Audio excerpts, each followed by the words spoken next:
పరిశుద్ధుడు ప్రియ రక్షకుడైన క్రీస్తు పేరిట మీ అందరికి కూడా ప్రత్యేకమైనటువంటి వందనాలు తెలియజేస్తూ ఉన్నాం. ఈ యొక్క ఉదయకాల సమయంలో మరి లైవ్లో వీక్షిస్తున్నటువంటి ప్రతి ఒక్కరికి కూడా ప్రత్యేకమైనటువంటి వందనాలు. దేవుని సన్నిధిలో ఈ దినము మనం కొన్ని పాటలు పాడి ఆయన నామాన్ని ఘనపరుస్తూ మహింపరుస్తూ వాక్య ధ్యానం చేసుకుని మన జీవితాలను సరి చేసుకుందాం. అందరం కూడా ప్రార్థనతో ఈ యొక్క ఆదివారపు కూడికని ప్రార్థన చేసుకుందాం. ప్రారంభించుకుందాం. పరిశుద్ధుడా నీ నామానికి వందనాలు, స్తుతులు, స్తోత్రములు చెల్లిస్తున్నాం. ఈ ఉదయకాల సమయంలో తండ్రి ప్రభువా మరొకసారి నీ సముఖనకు వచ్చి తండ్రి ప్రభువా నీ సన్నిధిలో నిన్ను ఆరాధన చేయడానికి, మహింపరచడానికి నేటి దినము తండ్రి ప్రభువా సజీవులుగా మమ్మల్ని మీరు జ్ఞాపకం చేసుకున్నందుకు నీకు వందనాలు, స్తుతులు, స్తోత్రములు చెల్లిస్తున్నాం.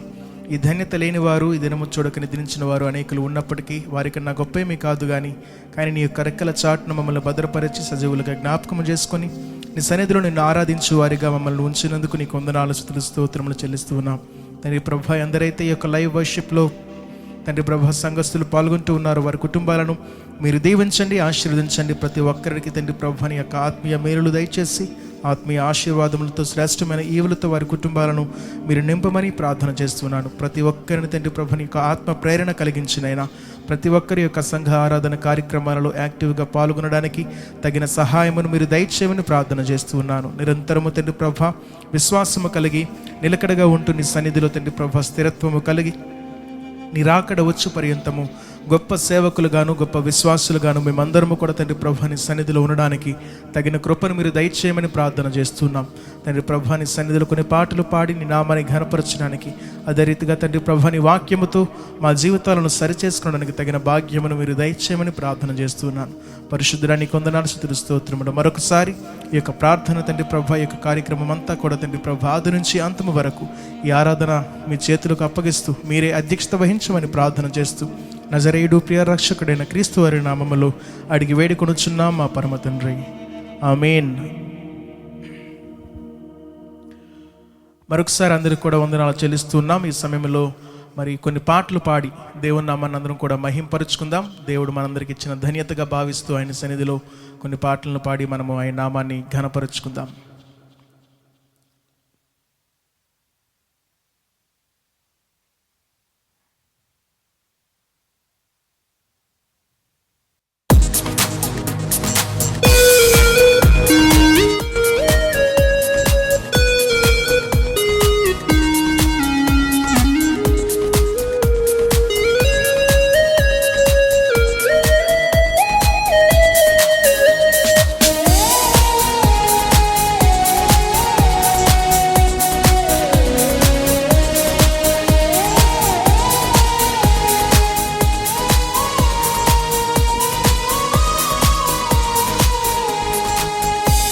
మహోన్నతుడా నీ వాక్యము ఎంతో బలమైనది, మహాగణుడా నీ ఉద్దేశము ఉన్నతమైనది.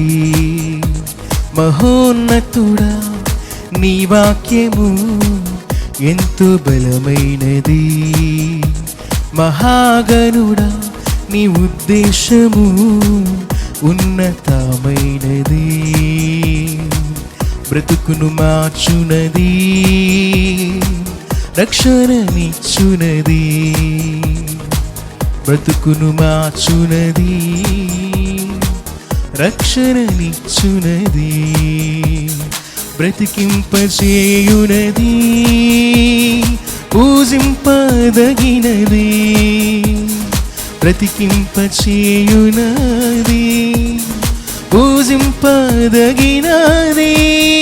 నీకే ఆరాధన, నీకే స్తోత్రార్పణ, నీకే హృదయార్పణ, నీకే నా యేసయ్యా.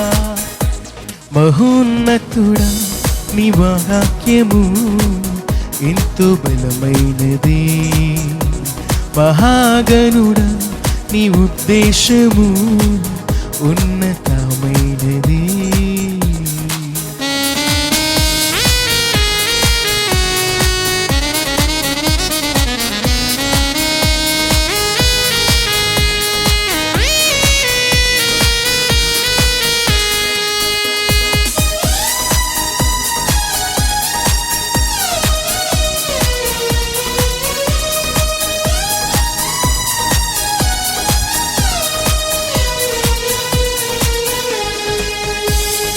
నశించిపోతున్న నన్ను నీ వాక్యముతో దర్శించినావు. నా యందు నీ దృష్టి నిలిపి నీ ఉద్దేశమును తెలిపినావు. నశించిపోతున్న నన్ను నీ వాక్యముతో దర్శించినావు. నా యందు నీ దృష్టి నిలిపి నీ ఉద్దేశమును తెలిపినావు. దినదినము నా బ్రతుకును ఫలభరితముగా మార్చినావు. అనుక్షణము నన్ను నీ పాత్రగా మలుచుచున్నావయ్యా. నీకే ఆరాధన, నీకే స్తోత్రార్పణ, నీకే హృదయార్పణ, నీకే నా యేసయ్యా. మహోన్నతుడా నీ వాక్యము ఎంతో బలమైనది. మహాగణుడా నీ ఉద్దేశము ఉన్నతమైనది.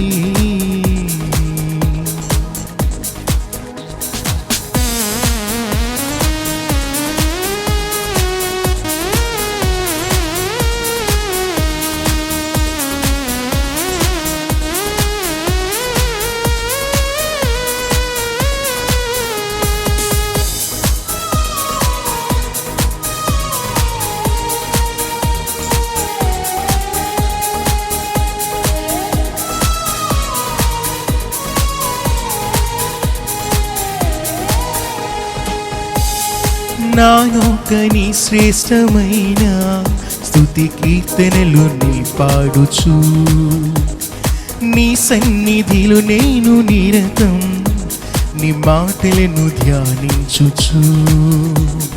నానొకని శ్రేష్టమైన స్తుతి కీర్తనలు నీ పాడుచు, నీ సన్నిధిలో నేను నిరతం నీ మాటలను ధ్యానించుచు. దినదినము నీ ప్రేమకై కృతజ్ఞతలు చెల్లించుచు. ఇక నా బ్రతుకు దినములని నీ సాక్షిగా ఉండునయా. నీకే ఆరాధన, నీకే స్తోత్రార్పణ, నీకే హృదయార్పణ, నీకే నా యేసయ్యా. మహోన్నతుడా నీ వాక్యము ఎంతో బలమైనది. మహాగణుడా నీ ఉద్దేశము ఉన్నతమైనది. మహోన్నతుడా నీ వాక్యము ఎంతో బలమైనది. మహాగణుడా నీ ఉద్దేశము ఉన్నతమైనది. బ్రతుకును మార్చునది, రక్షణనిచ్చునది. బ్రతుకును మార్చునది, రక్షణనిచ్చునది. బ్రతికింపచేయునది, పూజింపదగినది. బ్రతికింపచేయునది, పూజింపదగినది. నీకే ఆరాధన, నీకే స్తోత్రార్పణ, నీకే హృదయార్పణ, నీకే నా యేసయ్యా. నీకే ఆరాధన, నీకే స్తుతి అర్పణ, నీకే హృదయార్పణ, నీకే నా యేసయ్యా. నీకే ఆరాధన, నీకే స్తుతి అర్పణ, నీకే ఆరాధన, నీకే నా యేసయ్యా. దేవుని నామానికి మహిమ కలుగును గాక. అదే రీతిగా ఆయన సన్నిధిలో మరొక పాటను కూడా పాడి దేవుని నామాన్ని మహింపరుచుకుందాం.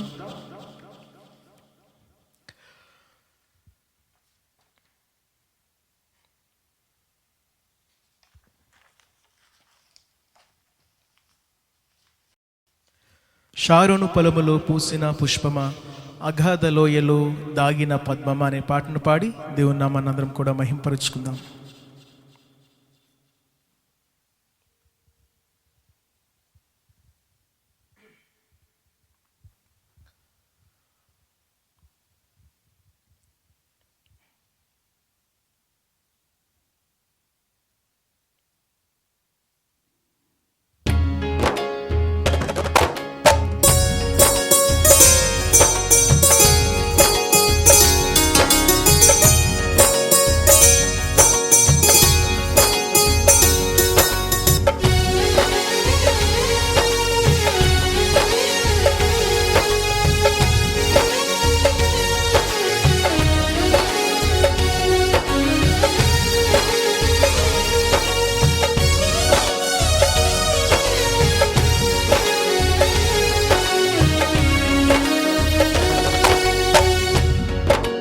షారోను పొలములు పూసిన పుష్పమా, అగాధ లోయలో దాగిన పద్మమా,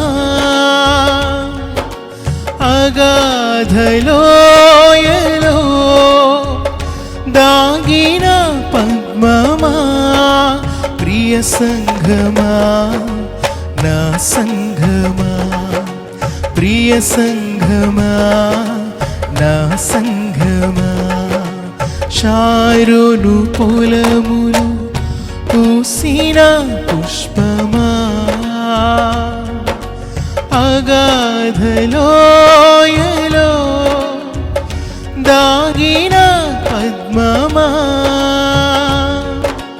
ప్రియ సంఘమా నా సంఘమా, ప్రియ సంఘమా నా సంఘమా.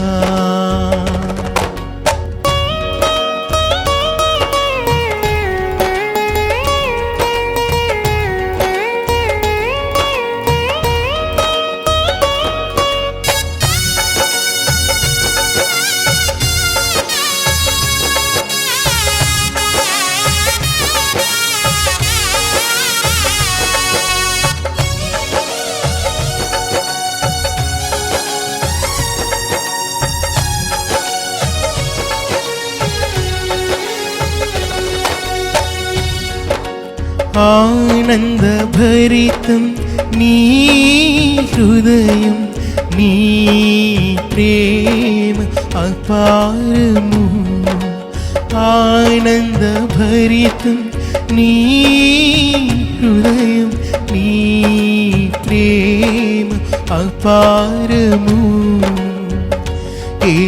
యేసునాథుడు నిన్ను పిలువగా, యేసునాథుడు నిన్ను పిలువగా, సిద్ధపడుమా ఓ సంఘమా, సిద్ధపడుమా ఓ సంఘమా, ఓ సంఘమా, ప్రియ సంఘమా, ఓ సంఘమా నా సంఘమా, షారోను పొలములు పూసిన పుష్పమా, అగాధ లోయలో దాగిన పద్మమా, అగాధ లోయలో దాగిన పద్మమా, ప్రియ సంఘమా నా సంఘమా, ప్రియ సంఘమా నా సంఘమా.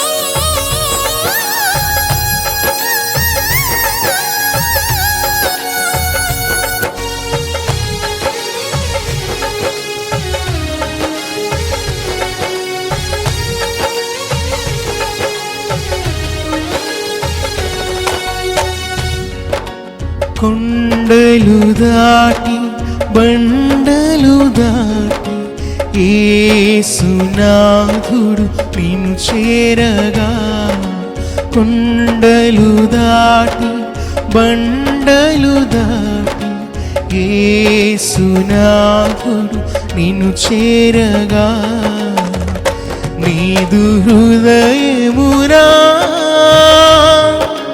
నివసింపజేయుమా, నీదు హృదయమునా నివసింపజేయుమా,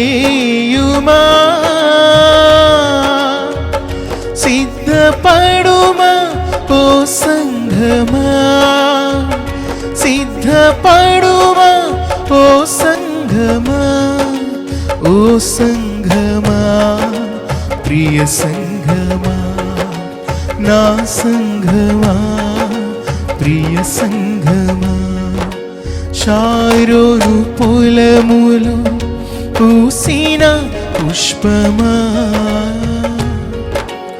అగాధలోయలో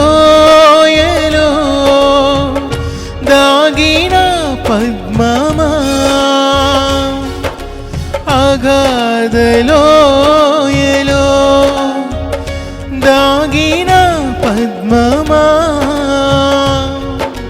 ప్రియ సంఘమా, నా సంఘమా, నా సంఘమా, ప్రియ సంఘమా, ప్రియ సంఘమా, నా సంఘమా, ఓ సంఘమా, ప్రియ సంఘమా,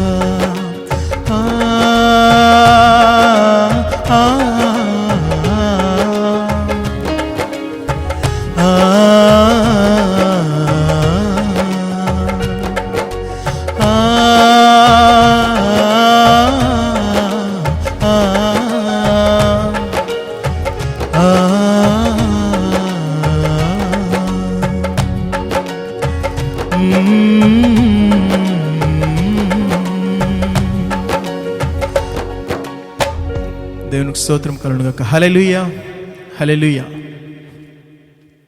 దేవుని నామానికి మరొకసారి మహిమ కలుగునుగాక. మరి సమయంలో అందరము కలిసి వాక్య ధ్యానమును చేసుకుందాం. ముందుగా కీర్తనల గ్రంథము చదివిన తర్వాత ఆ గ్రంథము పైనటువంటి కొన్ని విషయాలు మనము గ్రహించిన తర్వాత తదుపరి మన మధ్యలో మరి దైవ సేవకులు రెవరెండ్ కణిత అబ్రహాం గారు ఉన్నారు వాక్య సందేశాన్ని అందించడానికి. వాక్యంలోకి వెళ్ళడానికి మునుపు మరి కొన్ని విషయాలు మనము కూడా మరి 63వ కీర్తనల నుంచి చదివి ధ్యానించిన తర్వాత మనం వాక్యంలోకి వెళ్దాం. అందరము కలిసి మరి మీ వద్ద బైబిల్స్ కనుక ఉన్నట్లయితే దయచేసి 63వ కీర్తన గ్రంథము మొదటి నుంచి ఆఖరి వచనం వరకు నేను చదువుతున్నాను. నా వెంబడి మీరు కూడా చదవండి. మీరున్న స్థలములలోనే దేవుని నామాన్ని ఆయన వాక్యమును చదివి ఆశీర్వాదములు పొందవలసిందిగా మనవి చేస్తూ ఉన్నాను. చదువుదాం. 63వ కీర్తనల గ్రంథము 63వ అధ్యాయాన్ని మనం చదువుతూ ఉన్నాం. దేవా, నా దేవుడువు నీవే, వేకువనే నిన్ను వెదుకుదును, నీ బలమును నీ ప్రభావమును చూడవలనని పరిశుద్ధాలయము యందు నేనెంతో ఆశతో నీ తట్టు కనిపెట్టుచున్నాను. నీళ్లు లేక ఎండి ఉన్న దేశమందు నా ప్రాణము నీ కొరకు తృష్ణగొని ఉన్నది. నీ మీది ఆశ చేత నిన్ను చూడవలనని నా శరీరము కృషించి ఉన్నది. నీ కృప జీవము కంటే ఉత్తమము. నా పెదవులు నిన్ను స్తుతించును. నా మంచము మీద నిన్ను జ్ఞాపకము చేసుకొని రాత్రి జాముల యందు నిన్ను ధ్యానించినప్పుడు క్రొవ్వు మెదడు నాకు దొరికినట్లుగా నా ప్రాణము తృప్తి పొందుచున్నది. ఉత్సహించు పెదవులతో నా నోరు నిన్ను గూర్చి గానము చేయుచున్నది. కాగా నా జీవితకాలమంతయు నీలాగు నిన్ను స్తుతించదను. నీ నామమును బట్టి నా చేతులెత్తుదును. నీవు నాకు సహాయకుడివై ఉంటివి. నీ రెక్కల చాటున శరణుజొచ్చి ఉత్సాహధ్వని చేసేదను. నా ప్రాణము నిన్ను అంటి వెంబడించుచున్నది. నీ కుడి చేయి నన్ను ఆదుకొనుచున్నది. నా ప్రాణమును నశింపజేయవలనని వారు దాన్ని వెదుకుచున్నారు. వారు భూమి కింద చోట్లకు దిగిపోవుదురు. బలమైన ఖడ్గమునకు అప్పగింపబడుదురు. నక్కల పాలగుదురు. రాజు దేవుని బట్టి సంతోషించును. ఆయన తోడని ప్రమాణము చేయు ప్రతివాడును అతిశయులును. అబద్ధములాడు వారి నోరు ముయ్యబడును. దేవుడు పరిశుద్ధ వాక్యాన్ని మనందరి వినికిడిలో దీవించి ఆశీర్వదించునుగాక. మరి ఈ యొక్క 63వ కీర్తన మీద మనము కొద్ది నిమిషములు ధ్యానించిన తర్వాత మనము మరి నాన్నగారు చెప్పినటువంటి వాక్యములకు వెళ్ళి వాక్యముతో మన జీవితాలను సరిచేసుకుందాం. మరి ఈ క్షణములో మరి 63వ అధ్యాయం నుంచి కొన్ని విషయాలను మనందరం కూడా గ్రహిద్దాం. దయచేసి శ్రద్ధగా అందరూ వినవలసిందిగా దేవుని పేరట మనవి చేస్తూ ఉన్నాను. ఈ 63వ అధ్యాయం ఏదైతే ఉందో ఇది దావీదు భక్తుడు రాసినటువంటి అధ్యాయము, మనందరికీ తెలుసు. అయితే దీని యొక్క వృత్తాంతము ఏమిటి అంటే, లేదా దీని వెనుకున్నటువంటి ఆ యొక్క బ్యాక్గ్రౌండ్ ఏంటి అనేది మనం ఒక నిమిషము పాటు అది చూసిన తర్వాత మనము వాక్యములోకి వద్దాం. నిజానికి అక్కడ ఉన్నటువంటి పరిస్థితి ఏమిటి అంటే, దావీదు భక్తుడు తన కుమారుడైనటువంటి అబ్షాలోము దావీదు మీదకి వ్యతిరేకముగా రాజ్యము చేస్తున్నటువంటి పరిస్థితులు అవి. ఆ పరిస్థితుల్లో దావీదు తన రాజ్యాన్ని విడిచిపెట్టి అరణ్య మార్గము గుండా ప్రయాణమై వెళ్ళవలసినటువంటి పరిస్థితి ఏర్పడిన రోజులు అవి. కాబట్టి ఆ సమయంలో దావీదు ఒక రాజు అయి ఉండి, just imagine, king is there right, ఒక రాజు అయ్యుండి ఆ రాజు తనకున్నటువంటి కంఫర్టబుల్ ప్యాలెస్ని విడిచిపెట్టి ఆయన ఒక విల్డర్నెస్ జర్నీ గుండా వెళ్ళవలసినటువంటి రోజులు అవి. ఒక రాజంతటి వాడు తన బంగళాను, తన ప్యాలెస్ని విడిచిపెట్టి అరణ్య మార్గముల గుండా వెళ్తున్నటువంటి పరిస్థితులు అవి.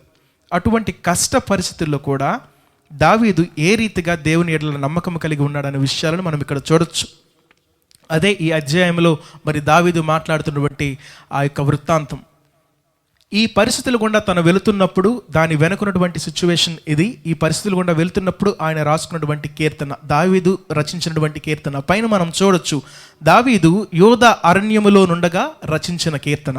ఆయన అరణ్య మార్గము గుండా త్రూ హిజ్ విల్డర్నెస్ జర్నీ అప్పుడు ఉన్నప్పుడు ఆయన రచించినటువంటి కీర్తనను ఈ కీర్తన 63వ అధ్యాయం. అయితే మనందరం చూస్తాం, తన కుమారుడు అబ్షాలోము రాజ్యం చేస్తున్న పరిస్థితులు, అంటే వ్యతిరేకముగా దావీదు మీదకి వచ్చినటువంటి పరిస్థితి. మరి అక్కడ ఎవరు చనిపోక ముందే, ఆయన కత్తి దూయక ముందే మనం ఈ స్థలం నుంచి వెళ్ళిపోదామని చెప్పి చాలామంది ఆయనతో కలిసి కుటుంబీకులతో సహా దావీదు అరణ్య మార్గము గుండా ప్రయాణమై వెళ్తున్నటువంటి పరిస్థితి అది. కాబట్టి అటువంటి సిచ్యువేషన్లో దావీదు ఏ రీతిగా మరి దేవుని ఎడల నమ్మకమును కలిగి ఉన్నాడు, ఏ రీతిగా తను ప్రవర్తించాడు అన్న విషయాలను మనం చూడొచ్చు ఈ యొక్క అధ్యాయంలో. ఈరోజు మనము కూడా బయటకు వెళ్ళలేని పరిస్థితి, ఒక స్థలమందు మనము కూడా ఏమీ లేకుండా, ఎటువంటి సహాయం లేకుండా చాలా కాలం నుంచి చాలామంది ఉంటున్నటువంటి పరిస్థితి మనది. మనం ఏ రీతిగా ఉన్నామో ఇదే పరిస్థితి మనకెదిరినప్పుడు మనం ఏ రీతిగా ఉండాలనేది ఈ యొక్క అధ్యాయం కనుక చదివినట్లయితే ఖచ్చితంగా మనందరికీ ఒక ఆ గ్రహింపు అనేది వస్తుంది. దేవుడు తన ఆత్మ ద్వారా మనకు ఆ గ్రహింపుని ఇస్తాడు. చూడండి జాగ్రత్తగా. ఒకవేళ అదే పరిస్థితులు గుండా మనము కూడా వెళ్ళినట్లయితే చూడండి ఎంత చక్కగా ఈ యొక్క అధ్యాయంలో దేవుడు నిజంగా దావీదు చేత రాయించాడు. చూడండి, దావీదు తన యొక్క పర్సనల్ ఎక్స్పీరియన్స్ని ఇక్కడ రాసినట్లుగా మనం చూస్తూ ఉన్నాం. 2 నుంచి 3 లేదా 2 నుంచి 1-2 వచనాలు కనుక మనం చూసుకున్నట్లయితే, ఐ స్టిల్ హ్యావ్ గాడ్ అన్నటువంటి పాయింట్ని మీకు చెప్పాలనుకుంటూ ఉన్నాను. దావీదు అంటూ ఉన్నాడు, నేను ఇంకనూ దేవుణ్ణి కలిగి ఉన్నాను అని. అంటే ఆయన పరిస్థితి ఎటువంటి పరిస్థితి అన్నది ఆయన పట్టించుకోలేదు, కానీ అటువంటి పరిస్థితుల్లో కూడా, అటువంటి కష్ట సమయంలో కూడా దేవుడు నాతో ఉన్నాడు, I still have God with me అని దావీదు చెప్తూ ఉన్నాడు. మొదటి 2 వచనాల్లో చూసుకున్నట్లయితే 1 నుంచి 2 దాదాపు 3వ వచనం కూడా మనకు కనబడుతున్నది. సో దేవా, నా దేవుడువు నీవే, వేకువనే నిన్ను వెదుకుదును, నీ బలమును నీ ప్రభావమును చూడవలనని పరిశుద్ధాలయమందు నేనెంతో ఆశతో నీ తట్టు కనిపెట్టి ఉన్నాను.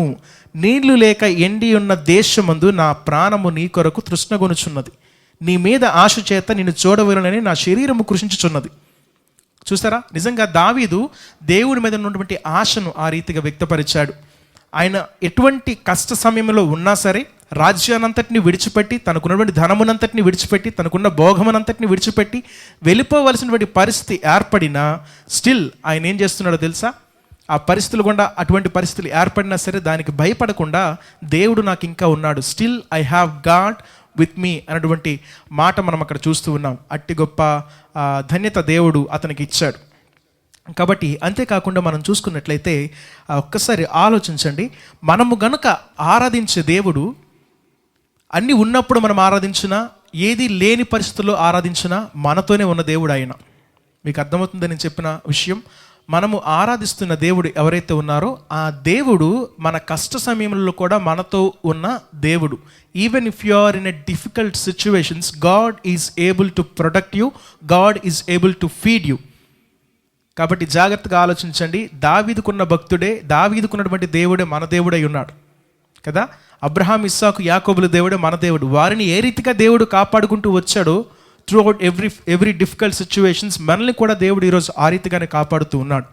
ఎంత పరిస్థితులు, క్లిష్టమైన పరిస్థితులైనా, కష్టమైన పరిస్థితులైనా వాటి గుండా సానుకూలమైనటువంటి పరిస్థితులను దేవుడు ఏర్పాటు చేసి మనల్ని ఖచ్చితంగా దాని నుంచి తప్పించి దేవుడు మంచిగా మరి మనమందరం కూడా ఆయన సన్నిధిలో ఉండి ఆరాధన చేసే భక్తులుగా ఉండడానికి ఆయన ఎప్పుడు కోరుకుంటాడు. కాబట్టి సుఖ జీవితాన్ని డెఫినెట్గా దేవుడు మనందరికి కూడా ఇస్తాడు. కాబట్టి దావీదు కూడాను నాకు ఏమున్నా లేకపోయినా అవసరం లేదు, కానీ నాకు దేవుడు ఉన్నాడు, I still have God with me, అది నాకు చాలు అని ఆయన అంటూ ఉన్నాడు. ఈరోజు ఆ మాట ఎంతమంది నిజంగా అనగలుగుతూ ఉన్నామండి?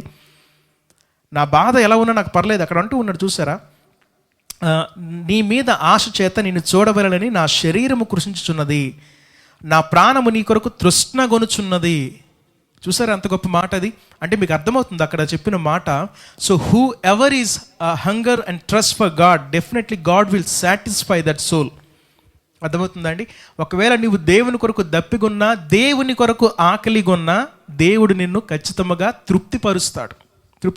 అందుకే చెప్తాడు కదా దేవుడు, మొదట నా నీతిని, నా రాజ్యమును వెతకండి. ఆయన రాజ్యం, ఆయన నీతిని వెతికినప్పుడు అవన్నీ మీకు అనుగ్రహిస్తాడు. మనకి ఏమి లేదని బాధపడాల్సిన పని లేదు. దేవుడు అవన్నీ అనుగ్రహించగల సమర్థుడు ఆయన. సో అవి అనుగ్రహించడానికి ఆయన సమర్థుడు. కాబట్టి అటువంటి జీవితాన్ని మనము కలిగి ఉండాలి. దావీదు ఏ రీతిగా అయితే కష్ట సమయంలో కూడాను దేవుడు నాతో ఉన్నాడు, నాకు అది చాలు అని అంటూ ఉన్నాడో, అట్టి మాట మనము కూడా అనేవారిగా ఉండాలి. Then God will definitely satisfy our soul. మన యొక్క మనస్సులను, మన యొక్క ప్రాణమును ఆయన తృప్తిపరచువాడిగా మనకి బైబిల్ గ్రంథంలో కనబడుతూ ఉన్నాడు. కాబట్టి మనకు మత్తయి సువార్త 5వ అధ్యాయం 6వ వచనంలో కూడా ఆ మాటలు రాయబడి ఉంటాయి. కాబట్టి దేవుని మీద మాత్రమే మన యొక్క కాన్సన్ట్రేషన్ ఉండడం, దేవుని మీద మాత్రమే మన యొక్క ఆకలి కానీ, మన యొక్క దప్పిక, our hunger and our trust it should be our God. అంటే దేవుని కొరకై ఉండాలా, ఫర్ గాడ్ అనమాట. కాబట్టి జాగ్రత్తగా ఆలోచించండి. దేవుడు ఎటువంటి సమయంలోనైనా he is able to protect you, he is able to feed you throughout your difficult situation. So ఎంత కష్టమైనా సరే దేవునితో ఉండడానికి ప్రయత్నించండి. దావీదు అదే మాట చెప్తున్నాడు, I still have God with me. అంత కష్టం వచ్చినా, ఆ పరిస్థితులు గుండా వెళ్తూ ఉన్నా, దెన్ ఆయన ఎప్పుడు చెప్తున్న మాట ఏమిటంటే, దేవుడు నాతో ఉన్నాడు. గురించినటువంటి ఆశ ఆయనకున్నది. ఆయన తృష్ణ కొనుచూ ఉన్నాడు, చూసారా, దప్పి కొనుచూ ఉన్నాడు. ఎన్ని మాటలు చెప్తూ ఉన్నాడు నిజంగా దావీదు, అంత గొప్ప భక్తుడు ఆయన. ఇంకా ఆయన అంటూ ఉన్నాడు, I still have a song with me అంటూ ఉన్నాడు. రెండవది అర్థమవుతుందా? చూడండి 3-5 వచనాల వరకు మనం ఒకసారి చదివి వినిపిస్తాను. 3-5 వచనాలు చూస్తే, నీ కృప జీవము కంటే ఉత్తమము, నా పెదవులు నిన్ను స్తుతించును, నా మంచము మీద నిన్ను జ్ఞాపకము చేసుకొని రాత్రి జాముల యందు నిన్ను ధ్యానించినప్పుడు క్రొవ్వు మెదడు నాకు దొరికినట్లుగా నా ప్రాణము తృప్తి పొందుచున్నది. ఉత్సహించు పెదవులతో నా నోరు నిన్ను గూర్చి గానము చేయుచున్నది. కాగా నా జీవిత కాలమంతయు నేనేలాగు నిన్ను స్తుతించెదను. ఎంత గొప్ప మాటలండి నిజంగా. దావీదు భక్తుడు అంత కష్టమైన పరిస్థితులు గుండా వెళ్తున్నా సరే, ఆయన ఏమంటున్నాడు, ఇల్లు లేదు ఉండడానికి. అర్థమవుతుందా? మనమైతే ఈరోజు లాక్డౌన్ అయినా సరే ఇంట్లో కూర్చొని ఉన్నాం, ఏదో దేవుడు ఇచ్చింది తింటూ ఉన్నాం, అంతా బాగానే ఉంది. కానీ దావీదు పరిస్థితి చూసారా, రోడ్డున పడి అరణ్య మార్గము గుండా, నీళ్లు లేని ప్రదేశాల గుండా ఆయన ప్రయాణమే వెళ్తూ ఉన్నాడు. ఒక రాజుకి అటువంటి దుస్థితి పట్టింది. అయినప్పటికీ still he saying I still have God అన్నాడు. మొదటగా నాకు దేవుడు ఇంకనూ నాతోనే ఉన్నాడు అన్నాడు. నేను ఇంకనూ దేవుని కోసం పాడుతూ ఉన్నాను, స్తుతిగానములు చేస్తూ ఉన్నాను అంటున్నాడు. దేవుని యొక్క పాటలు ఇంకనూ ఆయన నోట ఉన్నాయి. ఆయన సిచ్యువేషన్స్, ఆయనకున్నటువంటి డిఫికల్ట్ సిచ్యువేషన్స్ని ఆయన ఏమాత్రము దేవుని నుంచి దూరం చేయలేదు. Still God is with him, still ఆయన పాట ఈయన నోట ఇంకనూ ఉన్నదనమాట. కాబట్టి ఆయన అంటూ ఉన్నాడు. చూడండి 3 నుంచి మనం 4-5 వచనాల వరకు చూసుకున్నట్లయితే, అక్కడ చూస్తే దావీదు నిజముగా ఆల్టర్ దగ్గరికి వెళ్ళి దేవుడికి సజీవ యాగముగా మరి ఆయన యాగములు అర్పించలేకపోయిన పరిస్థితి అయి ఉండొచ్చు. He cannot go to the altar of God to give sacrifice to the Lord. ఆయన ఎరలేకపోయాడు, ఇవ్వలేకపోయాడు. అయినప్పటికీ స్టిల్ ఆయన హృదయమందు ఆయన నిజముగా ఆయన చేతులెత్తి దేవుని నామాన్ని మహిమపరచువాడిగా ఉన్నాడు. నిరంతరము కూడాను he is giving his life as a living sacrifice to the Lord. ఆయన చేతులెత్తి దేవుని నామాన్ని మహింపరుస్తూ సజీవ యాగముగా ఆయన హృదయమును, ఆయన యొక్క శరీరమును దేవునికి అప్పగిస్తున్న వాడిగా మనం దావీదును చూస్తూ ఉన్నాం. దావీదు అంత గొప్ప భక్తుడు. ఆయనకి ఏమీ లేకపోయినా ఈరోజు మనము కూడాను, దావీదు కూడా దేవుని సముఖమునకు వెళ్ళి, ఆల్టర్ దగ్గరికి వెళ్ళి అక్కడ ఉండి ఆ యొక్క సాక్రిఫైస్ అప్పగించేటటువంటి పరిస్థితులు లేవు. ఈరోజు మనం కూడా సంఘానికి వెళ్ళి ఒక దగ్గర కూర్చొని దేవుని నామని మహిమపరిచే పరిస్థితులు లేవు. అయినప్పటికీ మనము ఎక్కడ ఉన్నా, ఏ స్థితిలో ఉన్నా దేవుని కోసం పాడేవారిగా ఉండాలి, దేవుణ్ణి మహిమపరిచేవారిగా ఉండాలి, దేవుని నామని ఘనపరిచేవారిగా ఉండాలి. దావీదు చేసింది కూడా అదే. అర్థమవుతుంది కదండి. దావీదు మొదట దేవుడు నాతోనే ఉన్నాడని ఒక నమ్మకం కలిగి ఉన్నాడు. అంతేకాకుండా ఎటువంటి పరిస్థితి ఎదురైనా, ఎటువంటి సిచ్యువేషన్స్లోనే, నేను సంఘమునకు వెళ్ళలేని పరిస్థితి అయినా సరే నీవు ఇంటిలో కూర్చున్న దావీదు వలె ప్రార్థన చేసేవారిగా ఉండాలి, దావీదు వలె దేవుని నామాన్ని మహిమపరచువారిగా ఉండాలి. ఎంతమంది నిజంగా ఈరోజు మన సంఘాల్లో ఆ రీతిగా ఉన్నారు? మనం ఇంటి దగ్గర ఉంటూ ఉన్నాం. ఈవెన్ ఆదివారం వచ్చినప్పుడు కూడా కనీసం ఆ యొక్క సమయాన్ని మనము ఈ యొక్క ఆన్లైన్లో జరుగుతున్నటువంటి వర్షిప్కి మనం ఇవ్వలేకపోతూ ఉన్నాం.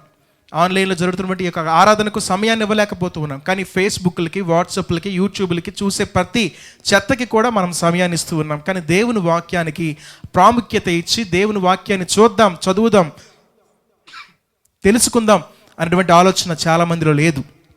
కాబట్టి దేవుడు ఈరోజు మనల్ని చూస్తూ ఉన్నాడు. ఆ దేవుడే ఈరోజు కూడా ఉన్నాడు. నిన్న నేడు నిరంతరం ఏకరీతిగా ఉన్న దేవుడు మనతో కూడా ఉన్నాడు. కాబట్టి ఆలోచించండి, ఆ దేవుడు ఎప్పుడు కూడా మారే దేవుడు కాదు, నిరంతరము నిన్ను నన్ను చూస్తున్న దేవుడు. దావీదును కూడా సాకినటువంటి దేవుడు ఆయన, దావీదు జీవితంలో ఉన్న దేవుడు ఆయన. అర్థమవుతుందా అండి? దావీదు జీవితంలో ఎంత కష్టం వచ్చినా ఆయన ఏ రీతిగా అయితే దేవుడిని కలిగి ఉన్నాడో, మనము కూడా కష్టం వచ్చినప్పుడు ఆ రీతిగానే దేవుడిని కలిగి ఉండాలి. అదే నిలకడ కలిగి, అదే విశ్వాసము కలిగి, అదే నిరీక్షణ కలిగి, ఆ సేమ్ ఫెయిత్, సేమ్ హోప్ని మనము కంటిన్యూ చేస్తూ దేవునిలో స్టెబిలిటీ కలిగి ఉండాలి. ప్రార్థించేవారిగా ఉండాలి, వాక్యం చదివేవారిగా ఉండాలి, నిరంతరము ఆయన నామాన్ని ఆరాధన చేసేవారిగానే ఉండాలి. అది దేవుని వాక్యం సెలవిస్తూ ఉంది. మనం చూసుకున్నట్లయితే, అంతేకాకుండా మనం ఇక్కడ చూసుకున్నట్లయితే మరి అదే మాట మనకు కనబడుతుంది. హెబ్రీయులు 13:15 చూడండి. మీరు ఇంటి దగ్గర ఉన్నారు కాబట్టి దయచేసి ఆ మాటలు చదవవలసిందిగా మనం చేస్తూ ఉన్నాను. మనం అక్కడ 13:15 చూస్తే యాజ్ ఎ లివింగ్ సాక్రిఫైసెస్ అన్న మాట మనకు కనబడుతుంది. స్పిరిచువల్ సాక్రిఫైస్ అనేటువంటి మాట, ఆత్మీయ యాగములుగా మన జీవితాలను మరి దేవునికి యాగముగా అర్పించవలసిన వారమై ఉన్నామన్నమాట.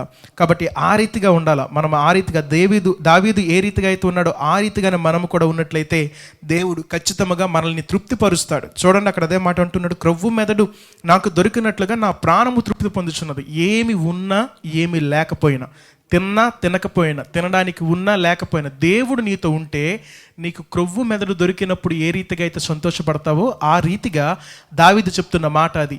నా ప్రాణము ఆ రీతిగా తృప్తిపరచబడుతుంది. ఎందుకంటే దేవుడు కలిగి ఉన్నాడు. ఆయన దేవుని మాట, దేవుని పాట ఆయన నోట కలిగి ఉన్నాడు కాబట్టి ఆయన సంతోషంగా ఉన్నాడు.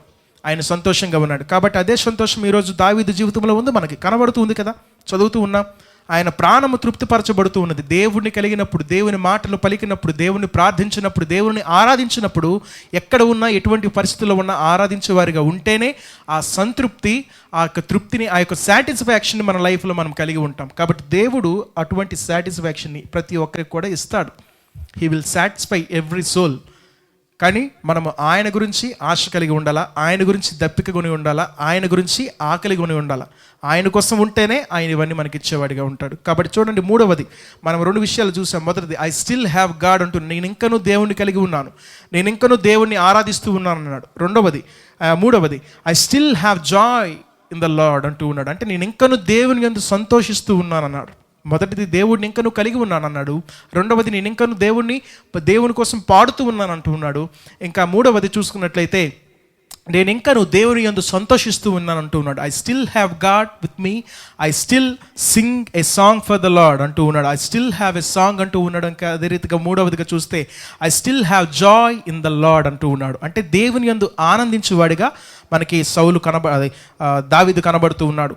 ఇక్కడ చూసుకున్నట్లయితే 6వ అధ్యాయం నుంచి ఒకసారి చదువుదాం. కాగా నా జీవిత కాలమంతయు నేను నీలాగు నిన్ను స్తుతించుదను, నీ నామమును బట్టి నా చేతులెత్తుదను. నీవు నాకు సహాయకుడివై ఉంటివి, నీ రెక్కల చాటున శరణుజొచ్చి ఉత్సాహధ్వని చేసేదను. నా ప్రాణము నిన్ను అంటి వెంబడించుచున్నది, నీ కుడి చేయి నన్ను ఆదుకొనుచున్నది. నా ప్రాణమును నశింపజేయవలనని వారు దాన్ని వెదుకుచున్నారు. వారు భూమి క్రింద చోట్లకు దిగిపోవుదురు, బలమైన ఖడ్గమునకు అప్పగింపబడుదురు, నక్కల పాలగుదురు. రాజు దేవుని బట్టి సంతోషించును, ఆయన తోడని ప్రమాణము చేయు ప్రతివాడును అతిశయిల్లును, అబద్ధములాడు వారి నోరు మూయబడును. ఇది 6 నుంచి 11 వచనాలు. అందులో మనకేం కనబడుతుందంటే, దావీదు దేవుని యందు, ప్రభువునందు నిరంతరము సంతోషించువాడిగా ఉన్నాడు. సిచ్యువేషన్స్ ఆయన పట్టించుకోలేదు. ఎటువంటి సిచ్యువేషన్స్ మే వేరీ, ఎటువంటి పరిస్థితులైనా అవ్వచ్చు, ఎన్ని difficult situations, but still he has lord with him. కాబట్టి ఆయన సంతోషంగా ఉన్నాడు, దేవుని యందు నిరంతరము ఆనందిస్తూ ఉన్నాడు. Rejoice in the lord always, దేవుని యందు ఎల్లప్పుడూ సంతోషించుడి అని దేవుని వాక్యం మనందరికీ తెలుసు. కాబట్టి ఆయన కూడా ఆ రీతిగానే ఆనందిస్తూ ఉన్నాడు. కాకపోతే ఒక మాట మీ అందరికీ చెప్తున్నాను, if you cannot rejoice in your situation, definitely you can rejoice in the lord. You can rejoice in the lord. మనకున్నటువంటి పరిస్థితులు చాలా కష్టమైన పరిస్థితులు అయినప్పుడు మనం సంతోషించలేమేమో, కానీ దేవుని యందు మనం ఎల్లప్పుడూ సంతోషించేవారిగా ఉంటాం. ఎందుకంటే ఈ యొక్క బాధలు కానీ, ఈ యొక్క శ్రమలు కానీ, ఈ యొక్క కష్టములు కానీ, ఇవన్నీ కూడా టెంపరరీ, ఈ లోకంలో పర్మనెంట్గా ఉండేవి కావు. ఏదో ఒక కొంతకాలం వరకు ఉంటే కొంతకాలం తర్వాత వెళ్ళిపోతాయి. కానీ మనం దేవుని యందు ఎందుకు సంతోషించాలంటే హీఈస్ ఎటర్నల్ గాడ్, మనకి నిత్యత్వం ఉంది ఆయనతో కూడా కలిసి. కాబట్టి ఆయన యందు సంతోషిస్తాం మనం ఎప్పుడు కూడా. ఆయన కలిగి ఉన్న ప్రతి మనుష్యుడు కూడా సంతోషిస్తాడు. ఆయనను కలిగి ఉన్న ప్రతి మనుషుడు డెఫినెట్గా 100% ఆయన సంతోషించేవాడిగానే ఉంటాడు. దేవుని యందు ఉన్న ప్రతి ఒక్కరు కూడా సంతోషిస్తారు. ఆయనకు ఉన్నా లేకపోయినా ఆయన యందు ఉన్న వారు ప్రతి ఒక్కరు కూడా సంతోషించేవారుగానే ఉంటారు. కాబట్టి మనకున్నటువంటి సిచ్యువేషన్లను బట్టి మనం ఏమాత్రం సంతోషించలేమేమో కానీ, మన పరిస్థితులను బట్టి మనం సంతోషించలేమేమో కానీ, దేవుని యందు కనుక మనం ఉంటే మనం ఖచ్చితంగా సంతోషిస్తాం అని దేవుని వాక్యం సెలవిస్తూ ఉంది. అంతేకాకుండా మనం కనుక ఇంకా చూసుకున్నట్లయితే ఇక్కడ 3 విషయాలు నేను మీ అందరితో పంచుకోవాలని ఆసక్తిగా ఉన్నాను.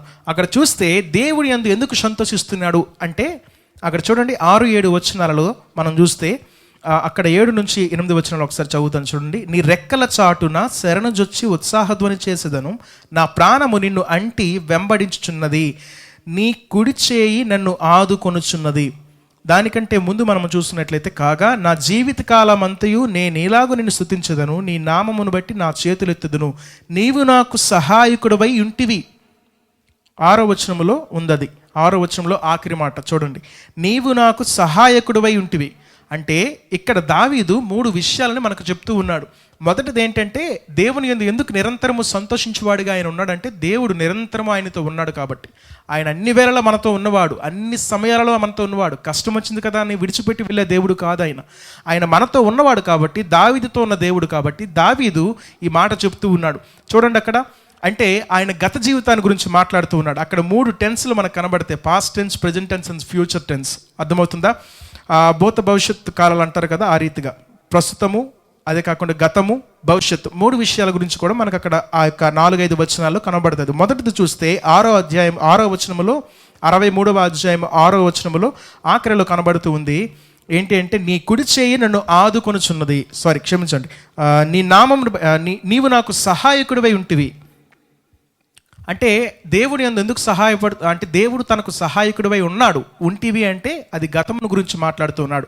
అంటే తన గత జీవితం అంతా జ్ఞాపకం చేసుకొని, దేవుడు చేసిన సహాయమును జ్ఞాపకం చేసుకొని దేవుని యందు సంతోషిస్తూ ఉన్నాడు.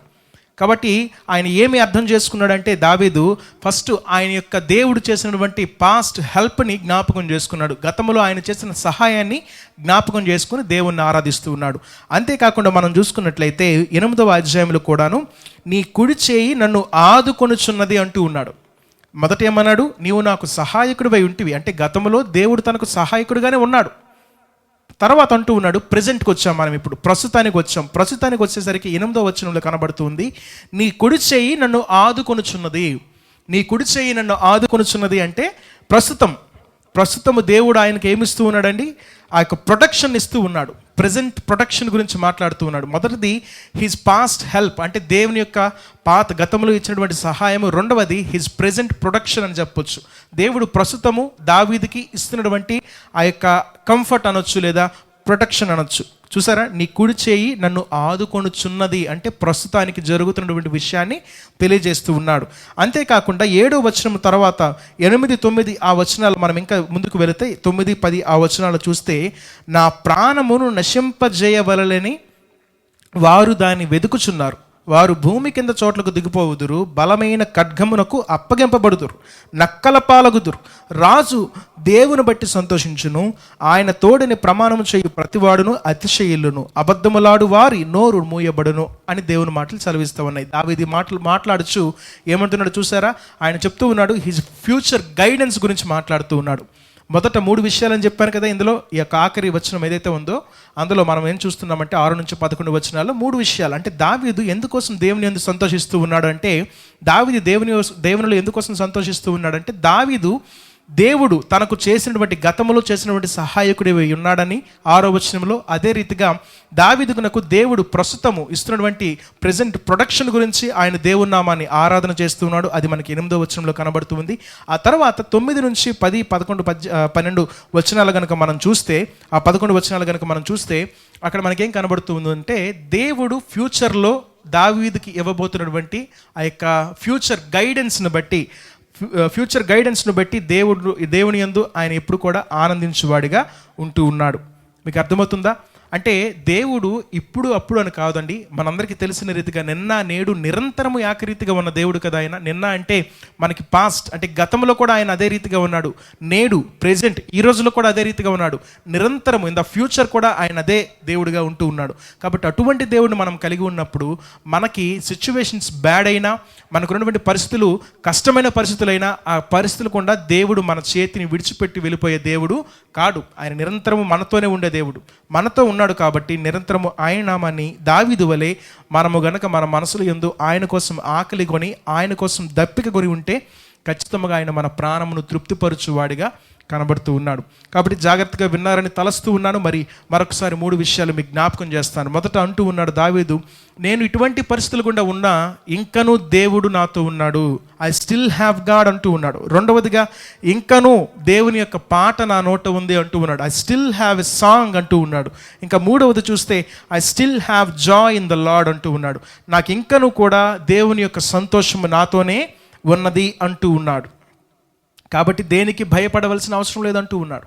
కాబట్టి దేవుడు మనకిచ్చేటటువంటి ప్రొటెక్షన్ కానీ, దేవుడు మనకు చేసే సహాయం కానీ, దేవుడు మనకి ఇవ్వబోయే గైడెన్స్ కానీ, ఈ 3 కూడాను నిరంతరము మనతో ఉంటాయి. కాబట్టి ఇంతవరకు దేవుడు చేసిన మేలులను మనం గ్రహించాలి. ఇప్పుడు మనం కష్ట పరిస్థితుల్లో ఉన్నా సరే, దేవుడు ఎంతవరకు మన ఎడల చేసిన కృపలను బట్టి, ఆయన ఎంతవరకు మన ఎడల చూపినటువంటి మహత్తర కార్యాలను బట్టి మనము అవన్నిటినీ, ఆ యొక్క గతంలో చేసిన సహాయాలని అన్నిటిని కూడా మనం ఏం చేసుకోవాలంటే జ్ఞాపకం తెచ్చుకొని దావీదు వలె నీవు నాకు సహాయకుడివై ఉంటివి కనుక నీ కొరకు నేను ఉత్సాహధ్వని చేస్తానంటూ ఉన్నాడు. ఆయన కోసం పాడాలి, వర్షిప్ చేయాలి. ఎందుకంటే ఆయన గతంలో మనకు సహాయకుడై ఉన్నాడు. ప్రస్తుతం ఏం చేస్తున్నాడు దేవుడు? వచనంలో మనం చూసాం, నీ కుడి చేయి నన్ను ఆదుకొనుచున్నది. He's giving us protection. మనల్ని కాపాడుతూ ఉన్నాడు, ఆదరిస్తూ ఉన్నాడు, కంఫర్ట్ ఇస్తూ ఉన్నాడు, ప్రొటెక్ట్ చేస్తూ ఉన్నాడు. కాబట్టి ఆయన గొప్ప దేవుడు. అటువంటి దేవుడిని దావీదు కలిగి ఉన్నాడు, అదే దేవుడిని నీవు నేను కూడా కలిగి ఉన్నాం. అదే రీతిగా ఆఖరిగా మనం చూస్తే ఫ్యూచర్లో ఉన్నటువంటి గైడెన్స్ని గురించి కూడా చెప్పాడు. అంటే దావీదు చెప్తూ ఉన్నాడు కదా, వారందరూ ఎలాంటి వాళ్ళంటే, ఎవరైతే ఆయన నశింప చేయాలని చూస్తున్నారో వారందరూ కూడా భూమి కింద చోట్లకి దిగిపోతారు, బలమైన ఖడ్గములకు వారు అప్పగించబడతారు, నక్కల పాలవుతారని దేవుని వాక్యంలో దావీదు చెప్తున్నటువంటి మాటలు మనం చూస్తూ ఉన్నాం. అంటే ఫ్యూచర్లో ఏం జరగబోతుందో కూడాను దావీదు ప్రిడిక్ట్ చేసి, దేవుని యందు ఆత్మ వశము కలవాడై దేవుడు ఆ రీతిగా వారికి చేస్తాడు అనేటువంటి ఒక నమ్మకాన్ని కలిగి ఉండి, దేవుడు ఇచ్చినటువంటి ఆ యొక్క గైడెన్స్లో ఆయన ఉంటూ ముందుకు కదిలినట్టుగా మనం చూస్తున్నాం అరణ్య మార్గము గుండా. కాబట్టి సిచ్యువేషన్స్ ఎలాంటివైనా అవనండి, ఎటువంటి డిఫికల్ట్ సిచ్యువేషన్స్ అయినా, God is able to protect you, God is able to feed you.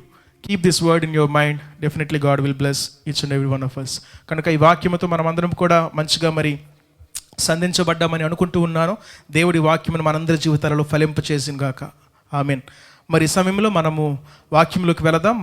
మన మధ్యలో రెవరెండ్ కనిత అబ్రహాం గారు ఉన్నారు. ఆయన వాక్య సందేశాన్ని అందించిన తర్వాత ప్రార్థన ఆశీర్వాదంతో మనం ముగించుకుందాం. అందరికీ వందనాలు. ప్రభునామానికి మహిమ కలుగును గాక. ప్రభు పేరిట మీ అందరకు నా యొక్క శుభములు తెలియజేస్తూ ఉన్నాను. ఈ లైవ్ ఆరాధనలో పాలుభాగస్తులైన మీ అందరకు ప్రభు అయిన క్రీస్తు పేరిట నా యొక్క శుభములు మరొకసారి మీకు తెలియజేస్తున్నాను. ప్రార్థన చేసుకుందాం. అందరూ తలలు ఉంచండి. ప్రార్థన అయిన తరువాత మనం దేవుని యొక్క వాక్యంలోనికి వెళదాం. పరమ తండ్రి, మీ నామమునకు స్తోత్రాలు, వందనాలు, కృతజ్ఞతలు చెల్లిస్తూ ఉన్నాం. మహోన్నతుడు అయిన దేవా, మీ నామమునకు ఘనత, మహిమ, ప్రభావములు కలుగునుగాక. దేవా, ఈ ఆరాధనంతటిని బట్టి నీ సన్నిధిలో ప్రార్థన చేస్తూ ఉన్నాను. ప్రతి ఒక్కరికి దేవా, నీ సన్నిధిలో వారి ఆధ్యాత్మిక జీవితాలకు కావలసినటువంటి వాక్యమును మీరు అనుగ్రహించమని ప్రార్థన చేస్తూ ఉన్నాను. నాయనా, ఎవరు ఏ అవసరతలలోనైతే ఉన్నారో మీకు తెలుసు కనుక వాక్యము ద్వారా వారి ప్రతి ఆధ్యాత్మికమైన అవసరతలను తీర్చుమని నీ సన్నిధిలో ప్రార్థన చేస్తూ ఉన్నాను. ప్రతి ఒక్కరూ నీ మాటలకు విని నీ మాటలకు లోబడి జీవించినట్లుగా సహాయం చేయమని నీ సన్నిధిలో ప్రార్థన చేస్తూ ఉన్నాను. ప్రతి ఒక్క కుటుంబాన్ని ప్రభువా మీ చేతులకు అప్పగించుకుంటున్నాను. లివింగ్ స్టోన్ మినిస్ట్రీలో ఉన్న ప్రతి కుటుంబాన్ని నీ చేతులకు అప్పగించుకుంటున్నాను దేవా. ఈ ఆరాధన ద్వారా వారికి అనేకమైన దీవెనలు, ఆశీర్వాదాలు అనుగ్రహించమని ప్రార్థన చేస్తూ ఉన్నాను. ఈ లైవ్లో అనేకులు పాల్గొంటుండగా ప్రతి ఒక్కరూ నీ మాటలు విని ఆశీర్వాదం పొందుటకు నీ కృపను దయచేయమని నీ సన్నిధిలో ప్రార్థన చేస్తూ ఉన్నాను. కృప చూపండి, మహిమను పొందండి. యేసు నామమున ప్రార్థించి వేడుకొనుచున్నాము తండ్రి, ఆమేన్. దేవుని వాక్యంలోనికి వెళదాం. యోహాను సువార్త బైబిల్ గ్రంథం నుండి వారు తెరవండి. యోహాను సువార్తలో నుండి కొన్ని మాటలు మనం ఈ దినం ధ్యానం చేద్దాం. యోహాను సువార్తలో 1వ అధ్యాయము 16, 17 వచనాలను నేను చదువుతున్నాను.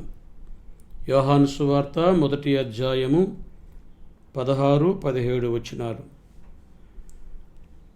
ఆయన పరిపూర్ణతలో నుండి మనమందరము కృప వెంబడి కృపను పొందితిమి. ధర్మశాస్త్రము మోషే ద్వారా అనుగ్రహించబడెను, కృపయు సత్యమును యేసుక్రీస్తు ద్వారా కలిగెను. కృపయు సత్యమును యేసుక్రీస్తు ద్వారా కలిగెను. ఈ దినం దేవుని కృపను గూర్చి కొన్ని విషయాలు మనం ప్రభు వాక్యములో ధ్యానం చేద్దాం. కృప అనే మాటకు ఎంతోమంది ఎన్నో రకాలైనటువంటి నిర్వచనాలు చెబుతున్నారు. కృప అనేది ఏమీ లేనటువంటి నిస్సహాయుడైనటువంటి ఒక పాపాత్ముడైనటువంటి ఒక మనిషిని రక్షించి దేవుడు తనంతటి స్థానములోనికి తీసుకుని వెళ్ళేదే కృప. మనిషిని దైవస్థానములోనికి నిలబెట్టేదే కృప. కృప అనే ఈ మాట బైబిల్ గ్రంథంలో 170 సార్లు వ్రాయబడింది. 170 సార్లు కృప అనే మాట బైబిల్ గ్రంథంలో వ్రాయబడింది. అయితే కృపను గూర్చి ఈ దినం మనం కొన్ని మాటలు ఈ ఆరాధన వాక్యములో మనం నేర్చుకుందాం. ధర్మశాస్త్రము మోషే ద్వారా అందించబడింది. కృపా సత్యము యేసుక్రీస్తు ద్వారా కలిగింది. కృప క్రీస్తు ద్వారా కలిగింది. మరి ధర్మశాస్త్రం ఏంటి, కృప ఏంటి అని మనం ఆలోచించగలిగితే, ధర్మశాస్త్రము ఒక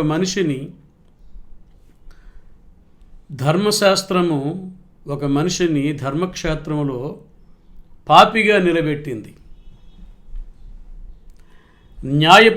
ధర్మశాస్త్రము కోర్టులో మనిషిని పాపిగా నిలబెట్టింది, పాపిగా చూపించింది, నీవు పాపివి అని రుజువు చేసింది, దానికి తగిన శిక్ష వెనువెంటనే విధించింది. కానీ కృప అలా కాదు. పాపి అయిన మనిషిని క్షమించి తన పాపములను కడిగి తనను శుద్ధీకరించి తనకు నెమ్మదిని కలుగజేసి శాంతిని ప్రసాదించింది కృప. అందుకే ధర్మశాస్త్రము మోషే ద్వారా అందించబడింది, కృపయు సత్యము యేసుక్రీస్తు ద్వారాగా కలిగింది. కృప ఒక రకముగా అది దేవుని బహుమానం. ఎఫెసీయులకు రాసిన పత్రిక 2వ అధ్యాయము 8, 9 వచనాలు చదివితే కృప దేవుని వరము, అది దేవుని బహుమానం. తర్వాత ఈ మాటలన్నీ మీరు చదువుకోవాలని మనవి చేస్తున్నాను. ఇక కృప చేసే పనులను గూర్చి కొన్ని మాటలు నేను మీకు తెలియజేస్తున్నాను. ధర్మశాస్త్రానికి కృపకు గల వ్యత్యాసము, ఆ భేదమును నేను వివరిస్తున్నాను, వినండి. ధర్మశాస్త్రము క్రియలు చేయమంది, ధర్మశాస్త్రము క్రియారూపకమైనది, క్రియలు చెయ్యాలి. కానీ కృప విశ్వాసమును కోరింది. ధర్మశాస్త్రము క్రియలను కోరితే కృప విశ్వాసమును కోరింది. ధర్మశాస్త్రము బలి, దహన బలులు, హోమములు కోరింది. కృప ప్రేమను కోరింది. ధర్మశాస్త్రం బలి ఇవ్వమంది, కృప ప్రేమించమంది. ధర్మశాస్త్రము నేరాన్ని రుజువు చేసి వెంటనే శిక్షిస్తుంది, పాపిని వెంటనే శిక్షిస్తుంది ధర్మశాస్త్రం. కృప ఆ శిక్ష తానే భరిస్తుంది. ధర్మశాస్త్రము ఒక నేరస్తుణ్ణి నేరము రుజువు చేసి చంపుతుంది, కానీ కృప అలా కాదు. ఆ నేరస్తుని యొక్క నేరము, ఆ శిక్ష కృప భరిస్తుంది. అంతేకాదు ఆ కృపకు రక్షణ కలుగజేస్తుంది. ఆ శిక్ష తాను భరించి పాపి అయినటువంటి మనిషిని రక్షణలోనికి నడిపిస్తుంది. శిక్ష తాను భరించి, శిక్ష కృప భరిస్తుంది. దేవుని కృప పాపులను పరిశుద్ధులుగా చేసింది. దేవుని కృప పాపులను పరిశుద్ధులుగా చేసింది. అనీతిమంతులను నీతిమంతులుగా చేసింది.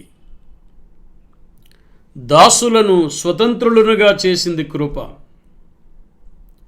దరిద్రులను ఐశ్వర్యవంతులుగా చేసింది కృప. చీకటిలో ఉన్నవారికి వెలుగును చూపించింది కృప. శపించబడిన వారిని ఆశీర్వదించింది కృప. అందుకే దేవుని కృప కృప కృప అని అనేక మార్లు మనం కృపను గూర్చి ఎందుకు ఇన్ని విషయాలు మనం మాట్లాడుకుంటాం. ఎప్పుడైనా ఎవరైనా కలిస్తే ఎలా ఉన్నారండి అంటే, ఏదో మేము దేవుని కృపను బట్టి బాగానే ఉన్నాం. ప్రతి క్రైస్తవుని యొక్క నోట కృప అనే మాట అనేకమైన సార్లు మనం వింటూ ఉంటాం. కారణం ఏంటంటే, కృపచేతని ఆ పాపికి రక్షణ కలిగింది. కృపచేతని ఆ మనుష్యుడు రక్షింపబడ్డాడు. అందుకని 170 సార్లు బైబిల్లో కృపను గూర్చి వ్రాయబడింది. కృప అనే పదం, కృప అనే మాట. దేవుని పిల్లలారా, శపించబడినటువంటి మానవులను ఆశీర్వదించింది ఈ కృప. కృప లేకపోతే మనం జీవించలేము. కృప లేకపోతే మనం అసలు బ్రతకలేము.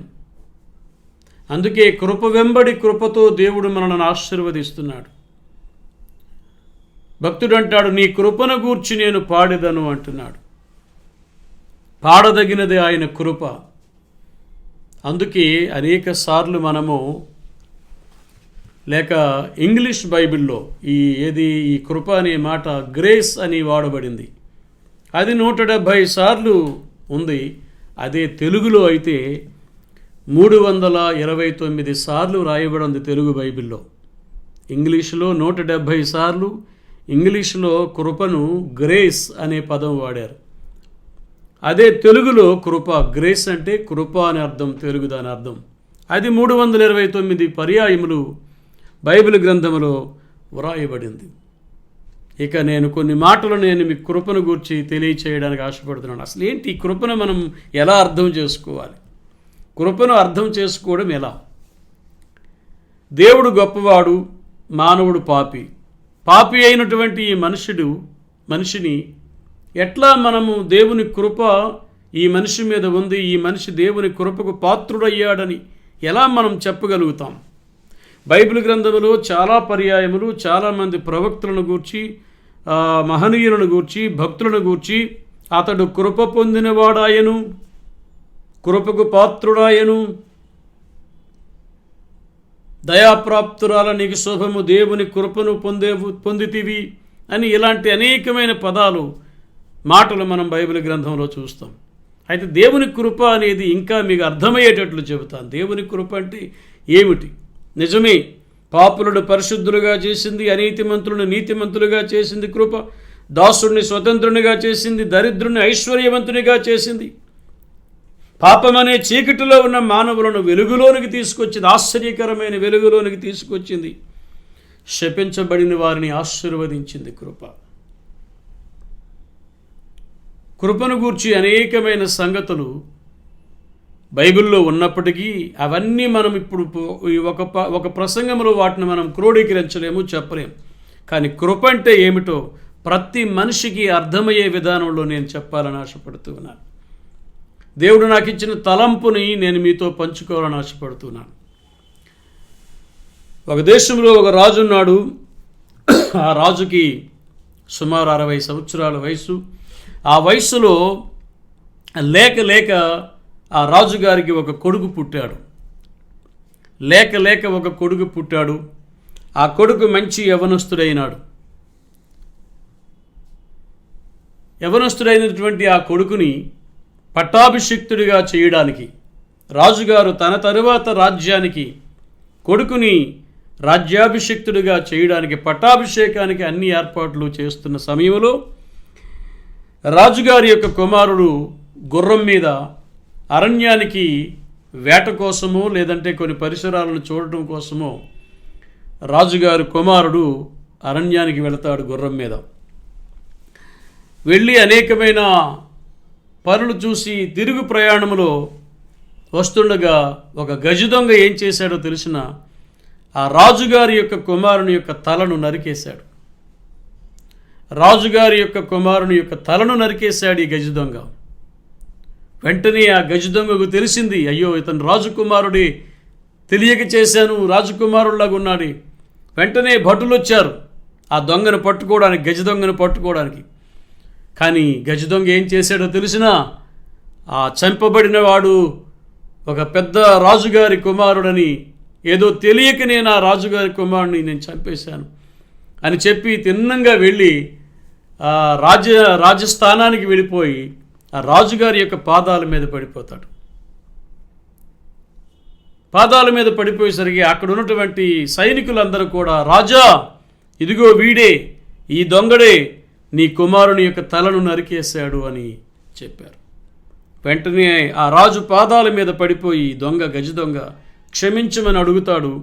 అయ్యా నాకు తెలియక నేను చేసినటువంటి పొరపాటు, నీ కొడుకని నాకు తెలియదయ్యా, యువరాజుని నేనే చంపాను అని ఆ గజదొంగ ఒప్పుకుంటాడు. ఇప్పుడు రాజు ఏం చెయ్యాలి? వాడు తన కొడుకును హత్య చేశాడు కాబట్టి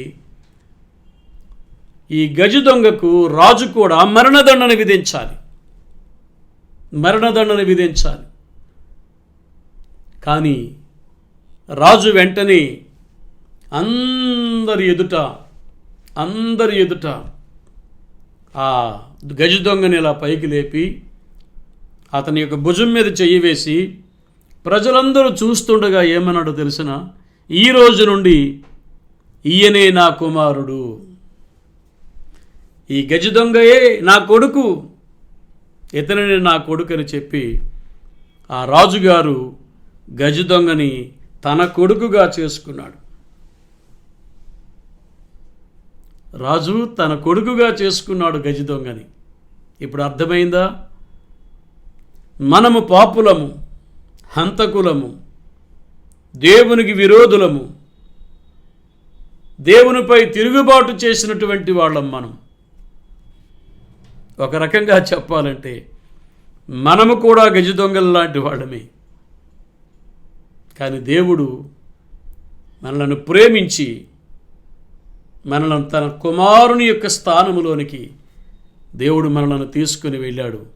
అది క్రీస్తు ద్వారా జరిగింది. మనకి దేవుని కుమారుడుగా క్రీస్తు నాడు కుమారత్వములోనికి మనలను అందరినీ నడిపించింది దేవుని యొక్క కృప.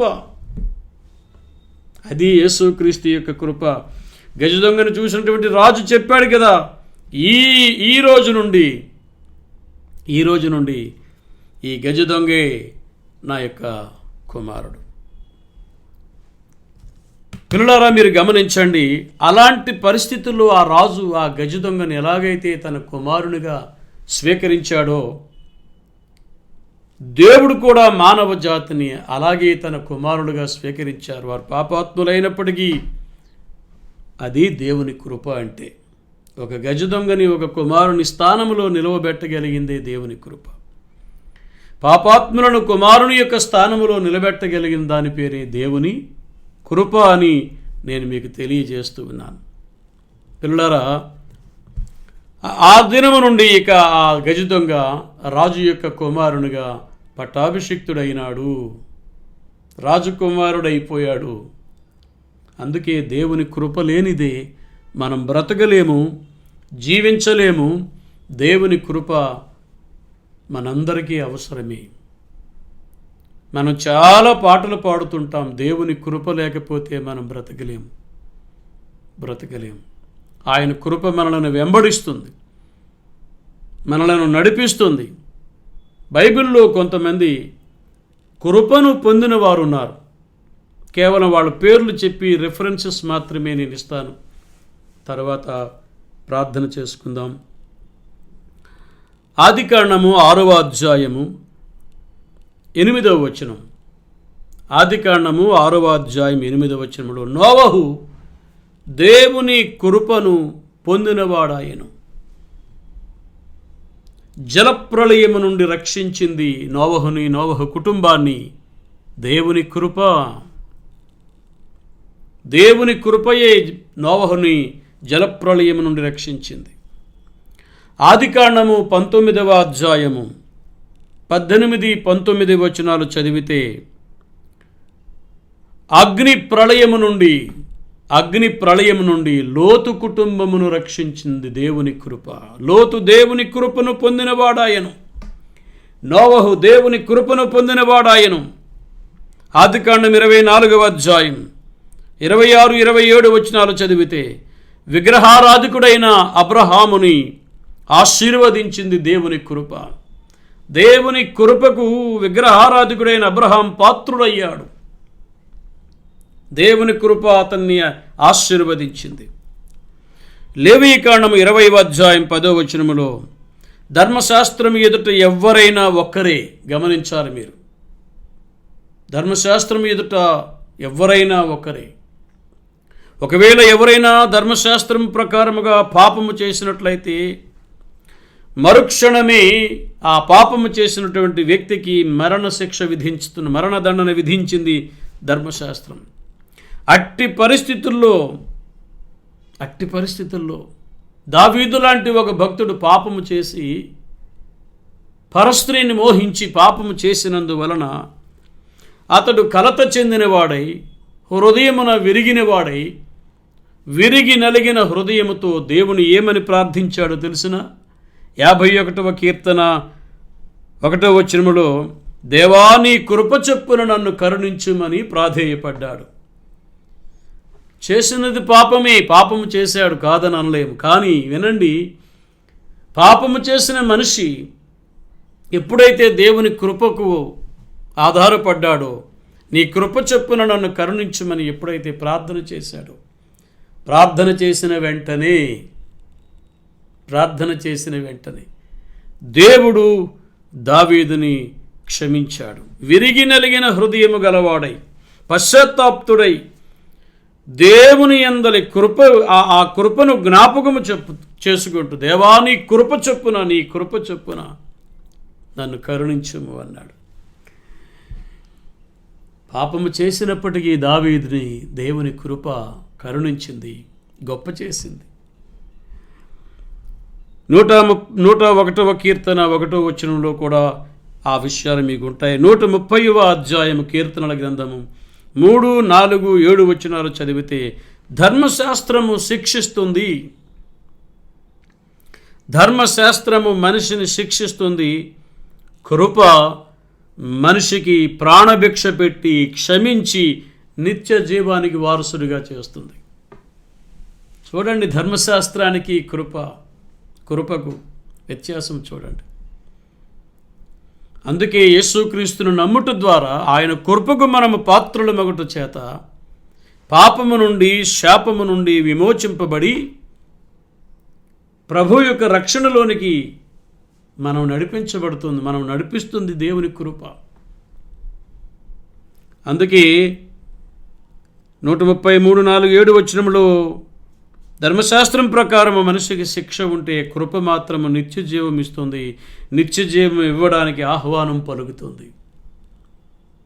ఇప్పుడే ఈ క్షణమే నీవు చేసిన అపరాధములు పాపములను క్షమించమని దేవుని అడిగినప్పుడు ఆయన అపారమైన ప్రేమ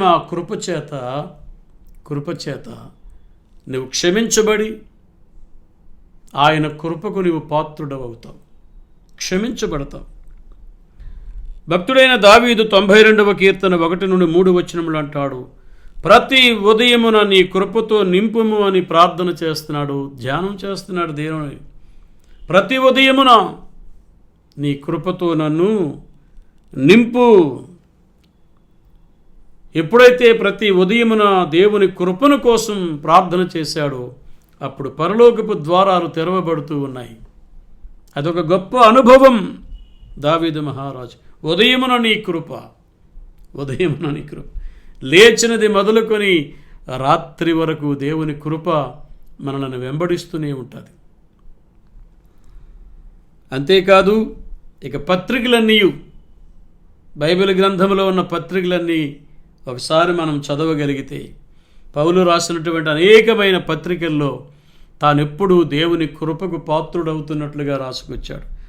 1 కొరింథీయులు రాసిన పత్రిక 15వ అధ్యాయం 10వ వచనములో, నేనేమై ఉన్నానో అది నీ కృపచేతనే అయ్యున్నాను. నేనేమై ఉన్నానో అది నీ కృపచేతనే అయ్యున్నాను. ఎంత గొప్ప అద్భుతమైన మాట అది.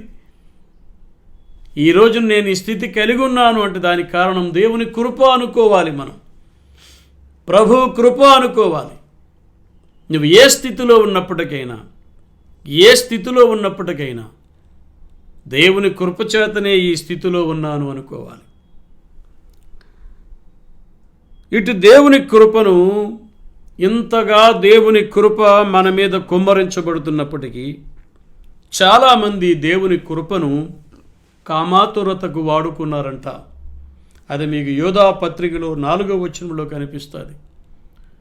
దేవుని కృపను కామాతురత్వానికి వాడుకున్నారు, కామాతురత్వం కింద మార్చేశారు. చివరిగా నేను చెబుతున్నాను, ధర్మశాస్త్రము నిన్ను రక్షించదు. ధర్మశాస్త్రము నీవు పాపివి అని వేలెత్తి చూపుతుంది, నీ పాపానికి శిక్ష విధిస్తుంది.